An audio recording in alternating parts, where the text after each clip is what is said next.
Hello everyone. आज हम fourth unit का लेक्चर सिक्स्थ के बारे में बात करेंगे। अभी हम सेल्फ इंडक्टेंस के बारे में पढ़कर हटे और कल मैंने म्यूचुअल इंडक्शन के बारे में आपको बताया था। आज उसका कोफिशिएंट करते हैं।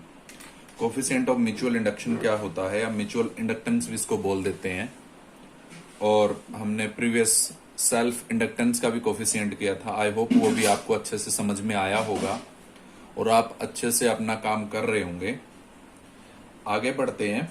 हमारा टॉपिक है कोफिशिएंट ऑफ म्यूचुअल इंडक्शन, या इसको म्यूचुअल इंडक्टेंस भी बोल देते हैं। जैसे सेल्फ इंडक्टेंस को एल से डिनोटेड करते थे, वो हम म्यूचुअल इंडक्टेंस को हम एम से डिनोटेड करेंगे। ठीक है। इसमें होता क्या है, जैसे मैंने कल भी आपको डायग्राम में समझा के बताया था कि ये हमारी जैसे प्राइमरी कोयल है और ये हमारी सेकेंडरी कोयल है। ठीक है। जब हम इसमें करंट प्रोवाइड करा रहे हैं, इसमें जब हम करंट प्रोवाइड करा रहे हैं तो इसके अंदर चेंज आ रहा है, फ्लक्स के अंदर चेंज आ रहा है। अगर फ्लक्स के अंदर चेंज आ रहा है तो हमारी क्या होगी, ईएमएफ इंड्यूस्ड होगी। आई होप आपको ये क्लियर हो गया होगा। लास्ट वीडियो में भी मैं करा चुका हूं। ये अगर क्लियर नहीं हुआ तो आप दोबारा से जाके वो वीडियो जरूर देखें। अगर इसके अंदर चेंज आता है करंट, इसमें मैग्नेटिक फील्ड, हमारा मैग्नेटिक फ्लक्स के अंदर चेंज आ रहा है, मैग्नेटिक फ्लक्स के चेंज आने से तो इसके अंदर भी हमारी ईएमएफ इंड्यूस्ड होगी।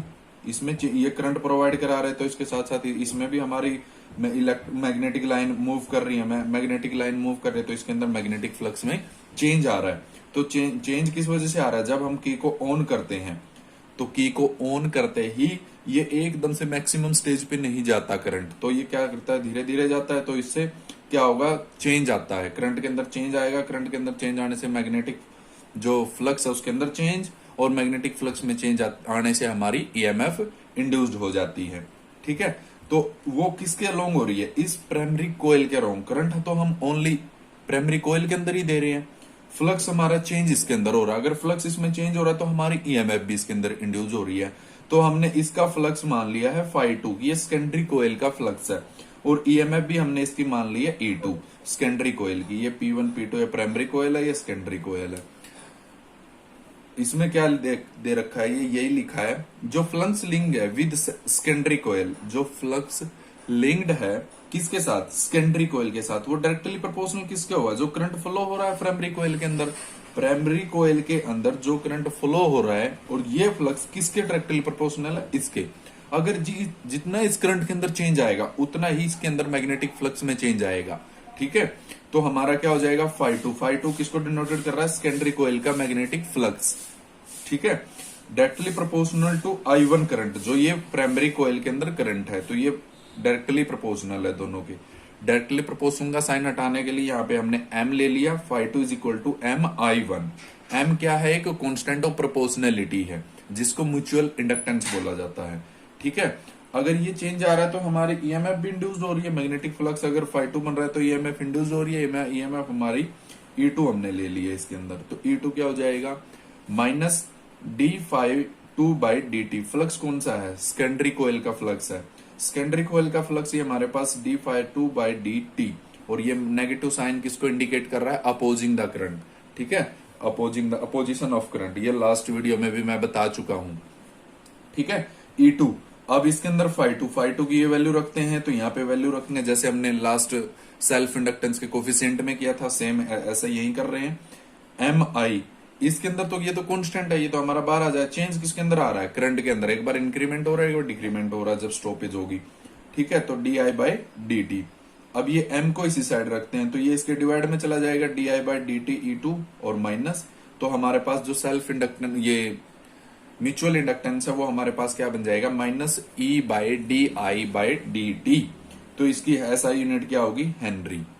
वो सेम उसी की तरह है, हेनरी। ठीक है। तो so mutual inductance is define किसको करता है, ईएमएफ को, जो इंड्यूस्ड है, induced in secondary coil. EMF किसके अंदर इंड्यूस्ड हुई है, सेकेंडरी कोयल के अंदर इंड्यूस्ड हुई है। सेकेंडरी कोयल के अंदर इंड्यूस, वो किसकी वजह से हुई है, प्राइमरी कोयल की वजह से हुई है। प्राइमरी कोयल की वजह से हुई है, वही देखो जो मैंने यही लाइन इसके अंदर लिखी है। So mutual inductance is defined as EMF. जो म्यूचुअल इंडक्टेंस है डिफाइन किसको कर रहा है, ईएमएफ इंड्यूस्ड को। किसके अंदर इंड्यूस हो रही है, वो सेकेंडरी कोयल के अंदर इंड्यूस हो रही है। Provided rate of change of current in primary coil, जो करंट चेंज हो रहा है प्राइमरी कोयल, इसकी वजह से सेकेंडरी कोयल में ईएमएफ इंड्यूस्ड हो रही है। और ये क्या है, इज यूनिटी मतलब 1। तो मैंने minus E by D I by D T, इसकी जगह वैल्यू मैंने 1 ले ली। तो म्यूचुअल इंडक्टेंस मेरा किसके बराबर है, मैं इसके ईएमएफ के, जो इंड्यूस्ड ईएमएफ है। तो म्यूचुअल इंडक्टेंस किसके बराबर है मेरा, ये नेगेटिव साइन किसको, अपोजिंग द करंट को बताता। आई होप आपको ये समझ आ गया होगा। नेक्स्ट आगे बढ़ते हैं, डिफाइन करते हैं 1 हेनरी को। 1 हेनरी क्या है, 1 henry is equal to 1 volt. EMF को हम वोल्ट से डिनोटेड करते हैं बाय, यहाँ पे डी आई था, करंट को किससे, 1 एम्पियर से, बाय टाइम को 1 सेकेंड से। तो क्या हो जाएगा, mutual inductance is said to be 1 henry if EMF of 1 volt, EMF of 1 volt is induced in secondary coil, induced in EMF जो सेकेंडरी कोयल के अंदर इंड्यूस्ड हुई है वो कितनी होगी, 1 वोल्ट। प्रोवाइड किससे, rate of change of current in primary coil in 1 ampere per second. इसकी वजह से जो इंड्यूस्ड हुई है ईएमएफ सेकेंडरी कोयल में, वो हमारा क्या होगा, 1 हेनरी को डिफाइन करता है। ठीक है, आई होप आपको ये अच्छे से समझ आ गया होगा। सिंपल सा टॉपिक है, कुछ ज्यादा हार्ड नहीं है। आगे पढ़ते हैं, mutual inductance of 2 long coaxial coil बना दें। अगर म्यूचुअल इंडक्टेंस है और 2 लॉन्ग कोएक्सियल कोयल है, कैसे, जैसे हमारे पास ये प्राइमरी कोयल हो गई, ये प्राइमरी कोयल, इसके ऊपर कोएक्सियल मतलब इसका ये दोनों का एक्सिस सेम है। ठीक है, एक्सिस हमारा कॉमन है दोनों का। तो ये हो गया, इसके ऐसे यहां पे ऐसे बनाना है ये, और ये एक दूसरे से मिलती नहीं है, थोड़ा सा ज्यादा। ठीक है, अच्छे से आपने डायग्राम बनाने, डायग्राम के भी मार्क्स मिलते हैं। अगर डायग्राम अच्छे से अच्छा होगा, साफ होगा, तो अच्छे मार्क्स आएंगे आपके। ये हमारी प्राइमरी कोयल P1 P2, ये S1 S2, ये नंबर ऑफ टर्न इसके अंदर फर्स्ट वाले में ये N1 ले लेता हूं, इसकी नंबर ऑफ टर्न N2 ले लेता हूं। ठीक है, ये डायग्राम। अब इसमें क्या किया मैंने, कोएक्सियल करा दिया इसको, मतलब सेम दोनों का एक्सिस एक ही है, दोनों का एक्सिस एक ही है। और इसके अंदर करंट प्रोवाइड होता है हमारा, क्योंकि सेल कनेक्टेड होती है। ठीक है, इसके अंदर सेल, और इसके प्राइमरी कोयल की वजह से ही सेकेंडरी कोयल के अंदर चेंजिंग आती है। ठीक है, अब हमने इसको कोएक्सियल करा दिया है। देखो हमने क्या कराया है, और let 2 coaxial coil having each of length L, दोनों की लेंथ L है, और P1 और P2 ये प्राइमरी कोयल मान ली, S1 and S2 are the secondary coil, and N1 and N2 are the number of turn of primary and secondary coil. जो इनके अंदर नंबर ऑफ टर्न है, ये N1 प्राइमरी कोयल की है, ये N2 है किसकी, सेकेंडरी कोयल की।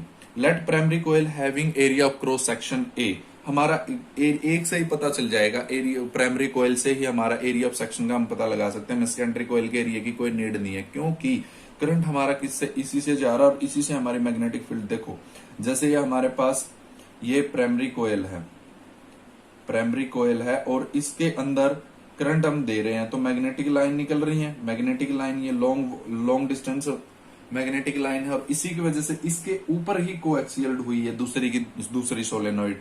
ठीक है, तो उसका तो कोई इफेक्ट नहीं पड़ रहा, चाहे उसका थोड़ा सा एरिया चाहे ज्यादा, उससे कोई वो नहीं चेंज हो रहा। हमारा काम किससे चल रहा है, प्राइमरी कोयल से ही काम चल रहा है, इसके अंदर ही करंट हो रहा है। अगर इसके अंदर करंट हो रहा है, अपने आप ईएमएफ इंड्यूस्ड हो रही है।